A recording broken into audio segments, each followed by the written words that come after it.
ಚುನಾವಣೆಗೆ date announce ಆಗಿದೆ, calendar of events announce ಆಗಿದೆ.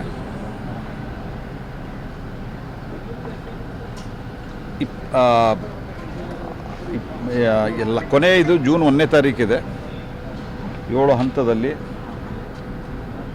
ಮತ್ತು ಜೂನ್ 4ನೇ ತಾರೀಕು ರಿಸಲ್ಟ್ ಇದೆ. ಭಾರತೀಯ ಜನತಾ ಪಾರ್ಟಿ ಇಡೀ ದೇಶದಲ್ಲಿ ಮತ್ತು NDA ಕೂಡ ಇಡೀ ದೇಶದಲ್ಲಿ ಸಂಪೂರ್ಣವಾಗಿ ಚುನಾವಣೆಗೆ ನಾವು ಸನ್ನದ್ಧರಾಗಿದ್ದೇವೆ.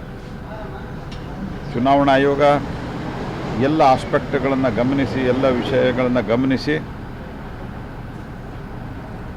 ಹೆಚ್ಚು ಚುನಾವಣೆ ಮತದಾನ ಆಗುವಂತೆ ಚುನಾವಣೆಯಲ್ಲಿ ಅಳದು ತೂಗಿ ಡೇಟ್ಗಳನ್ನೆಲ್ಲ ನೋಡಿಕೊಂಡು ಅನೌನ್ಸ್ಮೆಂಟ್ ಮಾಡಿದ್ದಾರೆ.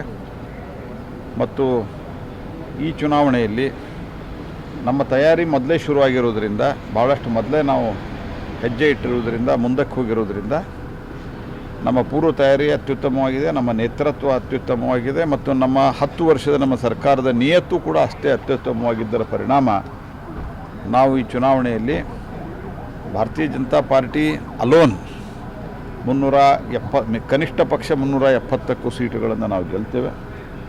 NDA ಎಸ್ ಸಚ್ 400ಕ್ಕೂ ಸೀಟುಗಳ ಹೆಚ್ಚು ಗೆದ್ದು ಒಂದು ಸುಸ್ಥಿರವಾದಂಥ ಸರ್ಕಾರವನ್ನು ಕೊಡುವುದರ ಜೊತೆಗೆ ಮುಂದಿನ ದಿವಸಗಳಲ್ಲಿ ಇಷ್ಟು ದಿವಸದವರೆಗೆ ಏನು ಗರೀಬಿ ಹಟಾವು, ರೋಟಿ ಕಪಡ ಮಕಾನ್ ಅಂತ ಸುಳ್ಳು ಹೇಳಿ ಘೋಷಣೆ ಮಾಡ್ಕೊಂಡು ಬಂದಿದ್ದರು.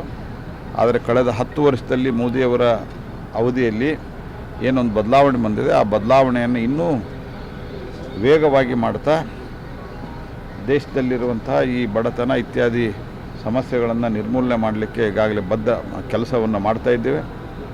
ಇಂಟರ್ನ್ಯಾಷನಲ್ ಮಾನಿಟರಿ ಫಂಡು ಇತ್ಯಾದಿ ಸಂಸ್ಥೆಯವರು ಅದನ್ನು ವಿಶ್ಲೇಷಣೆಯನ್ನು ಮಾಡಿ, ಅಧ್ಯಯನ ಮಾಡಿ, ಈಗಾಗಲೇ ಬಹು ಆಯಾಮಿ ಬಡತನದಿಂದ 25 ಕೋಟಿಗಿಂತ ಹೆಚ್ಚು ಜನ ಬಡತನದಿಂದ ಮೇಲೆದ್ದು ಬರ್ತಾ ಇದ್ದಾರೆ ಅನ್ನುವಂಥದ್ದು, ಬಹು ಆಯಾಮಿ ಬಡತನದಿಂದ ಮೇಲೆ ಬಂದಿದ್ದಾರೆ ಅನ್ನುವಂಥ ಏನು ವರದಿ ಕೊಟ್ಟಿದ್ದಾರೆ.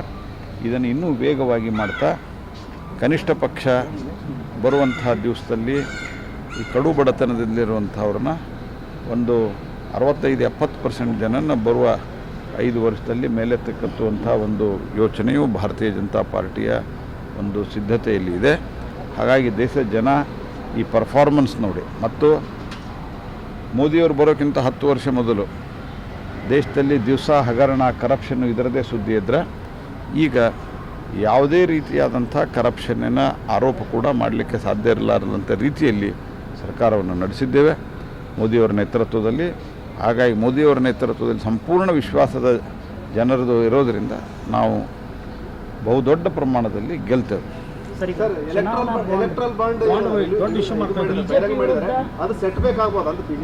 ಯಾವುದೇ ಸೆಟ್ ಬ್ಯಾಕ್ ಆಗಲಿಕ್ಕೆ ಸಾಧ್ಯ ಇಲ್ಲ. ಅದರಲ್ಲಿ ಸುಪ್ರೀಂ ಕೋರ್ಟ್ ಹೇಳ್ತು, ರಿವೀಲ್ ಮಾಡಿದ್ದೀವಿ. ನಾವು ಮಾಡಬೇಕಾದ್ರೆ ಅರುಣ್ ಜೇಟ್ಲಿ ಅವರ ಅವತ್ತಿನ ಭಾಷಣ ಕೇಳ್ರಿ, ಭಾಳ ಕ್ಲಿಯರ್ ಇದ್ದೀವಿ ನಾವು, ಈಗೂ ಕ್ಲಿಯರ್ ಇದ್ದೀವಿ, ಮತ್ತು ಎಲ್ಲ ಪಾರ್ಟಿಗಳಿಗೂ ಬಂದಿದೆ. ಮತ್ತು ಈಗಾಗಲೇ ನಮ್ಮ ಅಭಿಪ್ರಾಯ ಸುಪ್ರೀಂ ಕೋರ್ಟ್ ಹೇಳಿದ್ದಕ್ಕೆ ಸುಪ್ರೀಂ ಕೋರ್ಟ್ ಸರ್ವೋಚ್ಚ, ಅದರಲ್ಲಿ ಇನ್ನೂ ಹೆಚ್ಚು ಸುಧಾರಣೆ ಆಗುವ ರೀತಿಯಲ್ಲಿ ನಾವು ಆಗಬೇಕಾ ಅನ್ನೋದನ್ನು ನಾವು ಎಕ್ಸ್ಪೆಕ್ಟ್ ಮಾಡಿದ್ವಿ. ಆದರೆ ಅಷ್ಟರಲ್ಲಿ ಈಗ ಸುಪ್ರೀಂ ಕೋರ್ಟ್ ಹೇಳಿದೆ, ನಾವು ಮುಂದಿನ ದಿವಸಗಳಲ್ಲಿ ಈ ಚುನಾವಣೆಯಲ್ಲಿ ಏನು ಕಪ್ಪು ಹಣದ ಪ್ರಭಾವ ಇದೆ ಅದನ್ನು ತಡಿಲಿಕ್ಕೆ ಏನು ಮಾಡಬೇಕು ಅನ್ನೋದು ನಾವೇ ವಿಚಾರ ಮಾಡಿದ್ದೇವೆ. ಈಗ ಇದರಲ್ಲಿ ಬರ್ತಾ ಇರೋದು ನಂಬರ್ 1 ಹಣ. ಆದರೆ ಸುಪ್ರೀಂ ಕೋರ್ಟಿನ ಆದೇಶ ಪಾಲನೆ ಮಾಡಿದ್ದೇವೆ, ಅದರಿಂದ ಯಾವುದೂ ತೊಂದರೆ ಆಗೋದಿಲ್ಲ, ಎಲ್ಲ ಪಾರ್ಟಿಗಳಿಗೆ ಬಂದಿದೆ. ಬಟ್ ಪಾಕಿಸ್ತಾನದಿಂದನೂ ಹಣ ಬಂದಿದೆ? No, it's all bogus thing. ನಿಮ್ಗೆ ಯಾರು ನೀವು ನೋಡಿದ್ದೀರಾ? ಪಾಕಿಸ್ತಾನದಿಂದ ಬಂದಿದ್ದು ಕಾಂಗ್ರೆಸ್ಸಿಗೆ ಸೇರಿರ್ಬೇಕು.